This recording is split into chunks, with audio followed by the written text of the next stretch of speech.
রাষ্ট্রের সর্বোচ্চ ক্ষমতায় বা রাজনীতির জায়গায়, দেশ পরিচালনায় সেগুলিতে আপনি আসলে আসতে চেয়েছিলেন কিনা, চান কিনা? যদি চাইতাম খালেদ, যদি চাইতাম, তখন যখন মিলিটারি আমার বাসায় এসে বসে রইল সারা রাত আমাকে রাজি করানোর জন্য, আমি তো লুফে নিতাম। রাজি করানোর জন্য বসে থাকতে হবে কেন? আমি যদি ক্ষমতায় চাইতাম, বলে যে আর চলেন চলেন, কি করতে, কি কোন জামাটা পড়তে হবে দেখিয়ে দেন, এখনই যাচ্ছি। আমি তো সেটা করিনি। তাদের সঙ্গে তর্ক করেছি, সারা রাত ধরে তর্ক করেছে যে না ভাই, আমাকে দিয়েন না, আমি এই কাজের উপযুক্ত না, আপনারা অন্য লক্ষ্য যান। তারা আমার উপরে মন ঠিক করে ফেলেছে, আমাকে নিতে হবে। আমি বারে বারে বলতেছি তাদেরকে, তারা নিরাশ হয়ে ফিরে গেল, বললো যে সকালবেলায় আবার আসবো, সকালবেলায় আসলে তখন আপনি আমাদেরকে বলেন যে রাজি আছেন। আমি বললাম না, সকালবেলা আসলে একই কথা পাবেন, কারণ আমি তো এটা এমন কিছু না যে মনের মধ্যে সন্দেহ রেখে, দ্বন্দ্ব রেখে আপনাদেরকে বলছি, অত্যন্ত পরিষ্কার ভাবে আপনাদের কাছে বলছি। ঠিক আছে, তা না হলে তো আমি সঙ্গে সঙ্গেই রাজি হয়ে যেতাম। কে ছাড়ে যাও আপনাকে? দেশের পুরো সরকারের প্রধান হবার জন্য আহ্বান জানাচ্ছে বাংলাদেশে এরকম কয়জন মানুষ আছে বলবো যে না, আমি এই দায়িত্ব গ্রহণ করব না? প্রধানমন্ত্রী শেখ হাসিনা স্পষ্টতই আপনাকে অপছন্দ করেন, অনেক কিছুর জন্য আপনাকে দায়ী করেন, পদ্মা সেতু এবং এই সেই। এর কারণ কি বলে আপনি মনে করেন? আপনাকে কি তিনি তার প্রতিদ্বন্দ্বী মনে করেন, নাকি সত্যি তার কাছে এমন কোনো তথ্য রয়েছে যে আপনার বিশাল কোনো রাজনৈতিক অভিলাষ রয়েছে? আপনি কি রাজনৈতিকভাবে তার প্রতিদ্বন্দ্বী হয়ে উঠছেন বলে তিনি আপনাকে অপছন্দ করছেন, না কি কারণে, আপনার কি মনে হয়? আমার মনে হয় উনি মনে করেন যে আমি দেশের সর্বোচ্চ ডাকু, সন্ত্রাসী, কিংবা আমি অপরাধী, আমি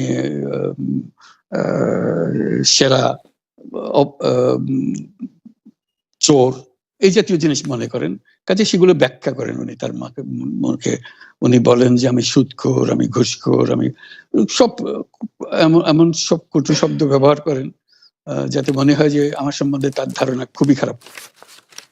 কিন্তু এইটা তো এরকম ছিল না। আমরা দেখেছি যে 96 থেকে 2001 সাল পর্যন্ত নানাভাবে এই সরকারি বা আওয়ামী লীগ সরকারি আপনার সাথে, বা আপনি আওয়ামী লীগ সরকারের সাথে একসাথে কাজ করতে কোনো সমস্যা হয়নি। আপনি এইটার জায়গাটাকে একটু, ব্যাকগ্রাউন্ডটাকে আমাদের একটু বলা যাবে যে আপনার কাছে কি মনে হয়, কেন এই শত্রুতার বা কেন এই অপছন্দের বিষয়টা একটু সৃষ্টি হলো বা তৈরি হলো? যেই হোক, এটা আমার তরফ থেকে হয়নি। আমি তাকে যথাযথ শ্রদ্ধা করে নিয়ে গেছিলাম আমাদের মাইক্রো ক্রেডিট সামিটে ওয়াশিংটন ডিসিতে। আমাদের প্রধান অতিথি করে নিয়ে গেছি, সবাই সম্মান করেছে। কারণ এই মাইক্রো ক্রেডিটটা তখন পৃথিবীর সামনে আসছে, বড় আকারে আসছে, এবং এটা বাংলাদেশের অবদান হিসেবে সবাই স্বীকৃতি দিচ্ছে। ওয়াশিংটনে দুনিয়ার সেরা যারা সবাই উপস্থিত ছিলেন, তার মধ্যে আমরা ওনাকে নিয়ে গেছিলাম এই জন্য যে বাংলাদেশের পক্ষ থেকে এই গৌরবটা যেন তিনি আমাদের পক্ষ হয়ে গ্রহণ করেন। উনিও রাজি হয়েছেন, উনিও গেছেন, করেছেন। কাজে এটা স্বাভাবিকভাবে এই সম্পর্ক থেকে যাওয়ার কথা ছিল, কিন্তু কি কারণে এটা ঘাটতি হতে আরম্ভ করলো বুঝতে পারলাম না। কিছুদিন পর থেকেই ওনার আচরণ এবং তার শব্দ পরিবর্তন হতে আরম্ভ করলো। এমন পরিবর্তন হলো, এখন আমাকে চোট বদমাইশ ছাড়া আর কোনো বিষয় উনি মনে করেন বলে মনে হয় না আমার কাছে। আসলে এটা নিয়ে কথা বলাটা একটু বিব্রতকরই, কিন্তু কেউ কেউ এটা বলে থাকেন যে বিশেষ করে যে 2007 সালে যে 111 সরকার আমরা যাকে বলি, তাদের যে বিরাজনীতিকরণের একটি চেষ্টা, সেই চেষ্টার মধ্যে আপনার অংশগ্রহণ আছে কিনা। যদিও বারবার বলা হয় যে আপনি আসলে সেই ক্ষমতাটা দখল করতে চেয়েছিলেন, অথচ আমরা উল্টা শুনেছি, আপনার মুখেও শুনেছি, যারা ওই সময় কুশলভ ছিলেন তাদের মুখেও শুনেছি যে আপনাকে আসলে অফার করা হলো, আপনি সেটি ফিরিয়ে দিয়েছিলেন। কিন্তু কেউ কেউ আবার বলে থাকেন আপনি একটা লম্বা সময়ের জন্য চেয়েছিলেন। এইটি কি একটা কোনো কারণ হতে পারে? এই ব্যাপারটি কি আমাদের দর্শকদের জন্য মানে বা ইয়েদের জন্য একটু আপনি পরিষ্কার করবেন যে আপনি আসলে রাষ্ট্রের সর্বোচ্চ ক্ষমতায় বা রাজনীতির জায়গায়, দেশ পরিচালনায় সেগুলিতে আপনি আসলে আসতে চেয়েছিলেন কিনা, চান কিনা, বা ওই জায়গা থেকে? যদি চাইতাম খালেদ, যদি চাইতাম, তখন যখন মিলিটারি আমার বাসায় এসে বসে রইল সারা রাত আমাকে রাজি করানোর জন্য, আমি তো লুফে নিতাম। রাজি করানোর জন্য বসে থাকতে হবে কেন? আমি যদি ক্ষমতায় চাইতাম, বলে যে আর চলেন চলেন, কি করতে, কি কোন জামাটা পড়তে হবে দেখিয়ে দেন, এখনই যাচ্ছি। আমি তো সেটা করিনি। তাদের সঙ্গে তর্ক করেছি, সারা রাত ধরে তর্ক করেছে যে না ভাই, আমাকে দিয়েন না, আমি এই কাজের উপযুক্ত না, আপনারা অন্য লক্ষ্য যান। তারা আমার উপরে মন ঠিক করে ফেলেছে, আমাকে নিতে হবে। আমি বারে বারে বলতেছি তাদেরকে, তারা নিরাশ হয়ে ফিরে গেল, বললো যে সকালবেলায় আবার আসবো, সকালবেলায় আসলে তখন আপনি আমাদেরকে বলেন যে রাজি আছেন।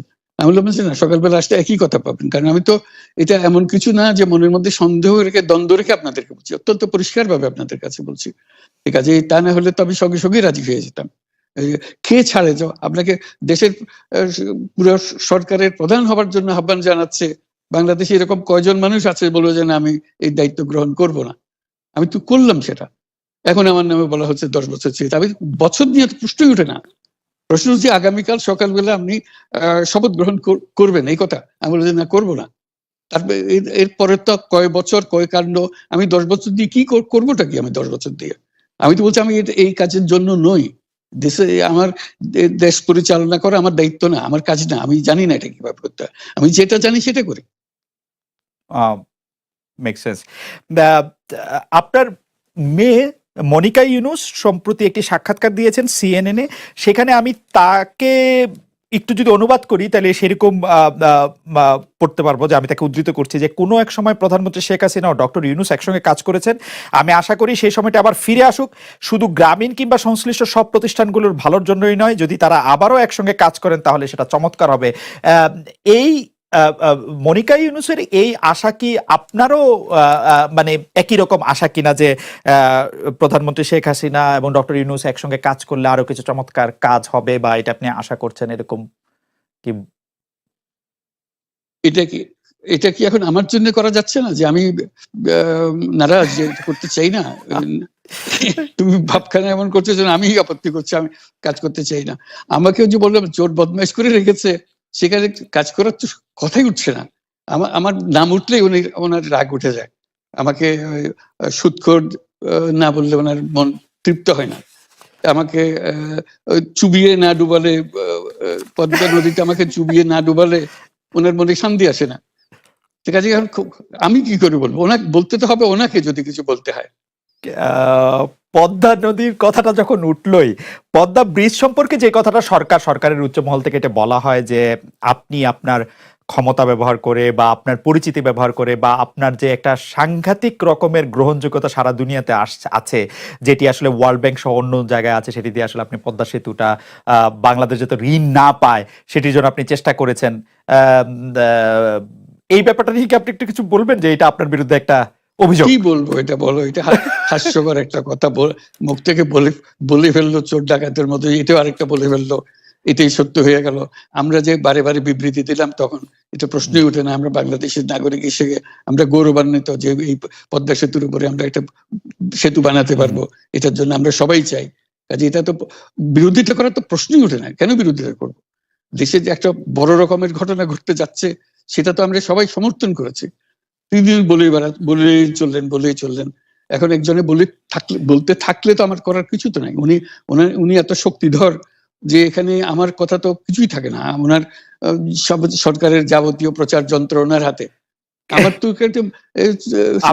আমার গলার যত তীক্ষ্ণ। আপনি তো কথা বলেন না, বললে তো নিশ্চয়ই আপনার সাথে